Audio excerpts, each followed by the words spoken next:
दरअसल ये है कि दरअसल 2-3 दिन के दिनों में हम सब लोग जानते हैं कि हमारा जो नेबरिंग कंट्रीज बांग्लादेश में जो हो रहा है, जो हमारा लोगों के संग जो अत्याचार हो रहा है, जो हमारा चकमा भाई और भाई बहनों के साथ, और जो हमारा त्रिपुरीज कम्युनिटी भाई और बहनें जो हमारी बंगाली भाई और बहनों के साथ जो हो रहा है, हम लोग यही चाहते हैं कि पीसफुल मेंटेन कीजिए कि जो अभी बांग्लादेश में जो इंटरिम गवर्नमेंट जो चल रहा है, अभी जो हत्या,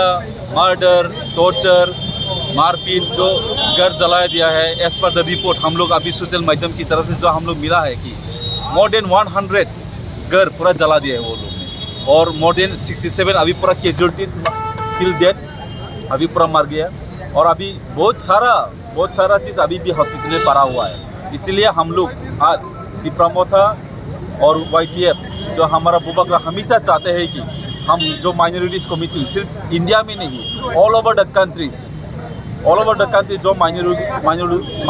माइनॉरिटीज़ के लोगों को जो अत्याचार करे, इसी खिलाफ को बुबकरा हमारा महाराज ने हर रोज़ बात करते जा रहा है। इसलिए हम लोग आज ये पीसफुल एजिटेशन या फिर डेमोन्स्ट्रेशन करने जा रहे हैं YTF के माध्यम से और तिप्रामोथा TWF के माध्यम से।